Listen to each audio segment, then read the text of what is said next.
నోరుంది కదా అని ఏది పడితే అది వాగకూడదు కానీ ఇక్కడ నోరు లేకపోయినా వాగుతోంది ఒక ఏఐ. మామూలుగా కాదు, పచ్చి బూతులతో రెచ్చిపోతోంది. చివరికి ఈ బూతుల వ్యవహారంపై ఏకంగా కేంద్రమే సీరియస్ అయింది.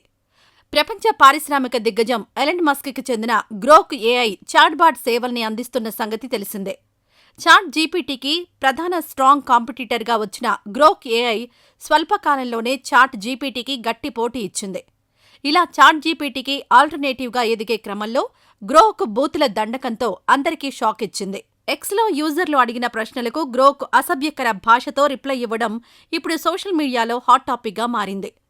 గేమ్ చేంజర్ సినిమాలో రా కీ రా సర్ కి సర్ అన్నట్టు ఎవరైనా గ్రోక్ని రే అంటే అది కూడా రే అంటుంది. సరదాగా మామ అంటే ఏంటి మామ అని ఆన్సర్ ఇస్తుంది. ఒకవేళ బూతులు తిడితే అది కూడా రెచ్చిపోయి బూతులు తిట్టేస్తోంది. దీన్ని అలసుగా తీసుకున్న నెటిజన్లు గ్రోక్తో ఓ ఆట ఆడుకున్నారు. కావాలని దాన్ని ట్యాగ్ చేసి బూతులు తిడుతున్నారు.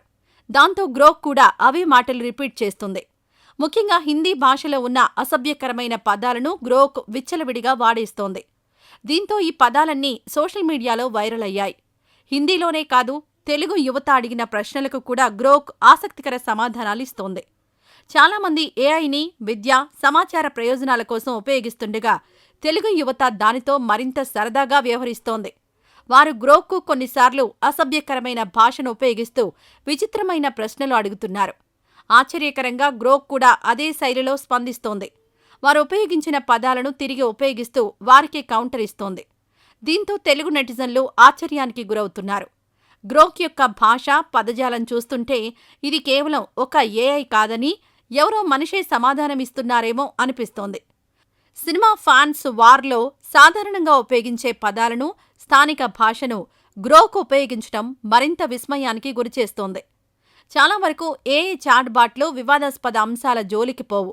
అలాగే భాష విషయంలోనూ సెన్సార్ ఉంటుంది. కానీ గ్రోక్ అందుకు విరుద్ధంగా ఉండడమే ఇప్పుడు వివాదానికి కారణమైంది. ఏఐ రీసెర్చర్ రిలే గూడ్స్ డైన్ని కూడా గ్రోక్ వదల్లేదు. ఆయన ఒకసారి పదే పదే గ్రోక్ను వాయిస్ మోడ్లో ప్రశ్నలతో విసిగించారు. దీంతో దానికి ఓపిక నశించి మనిషి తరహాలోనే అరుస్తూ ఆయన్ని బూతులు తిట్టి ఆ సంభాషణను అక్కడితోనే ముగించింది. ఈ వ్యవహారమంతా ఎక్స్ నుంచి సోషల్ మీడియా మొత్తానికి పాకి అటూ ఇటూ తిరిగి చివరకు ప్రభుత్వం దృష్టికి చేరింది. ఈ క్రమంలో గ్రోక్ ఏఐ బూతుల దండకంపై కేంద్రం సీరియస్ అయినట్లు తెలుస్తోంది. ఈ మేరకు ఎక్స్ సంస్థతో చర్చలు కూడా జరుపుతున్నట్లు సమాచారం. అన్ఫిల్టర్డ్ భాష, సెన్సార్ చేయాల్సిన పదాలతో గ్రోక్ యూజర్లకు సమాచారం అందిస్తుండడాన్ని కేంద్రం తీవ్రంగా పరిగణించింది. రెచ్చగొట్టే తరహా సమాచారాన్ని గ్రోక్ యూజర్లకు ఎందుకు అందిస్తోందంటూ ఎక్స్ను కేంద్ర సమాచార, సాంకేతిక మంత్రిత్వ శాఖ ప్రశ్నించింది. మరీ ముఖ్యంగా హిందీ భాషను అలా దుర్వినియోగపరచడంపై ఆరా తీసింది. అయితే ఇలా ఎందుకు జరుగుతుందో తెలుసుకునేందుకు ప్రయత్నిస్తున్నామని, తమ వివరణకు కొంత సమయం ఇవ్వాలని ఎక్స్ నుంచి సమాధానం వచ్చినట్లు సమాచారం. ఆ వివరణ ఆధారంగా భవిష్యత్తులో ఇలాంటివి జరగకుండా చర్యలు చేపట్టాలని హెచ్చరించి సరిపెట్టడమా, లేదంటే చర్యలు తీసుకోవడమా ఉంటుందని మంత్రిత్వ శాఖ వర్గాలు చెబుతున్నాయి. మరి గ్రోక్ ఏఐ బూతుల దండకం వెనుక కారణాలేంటి?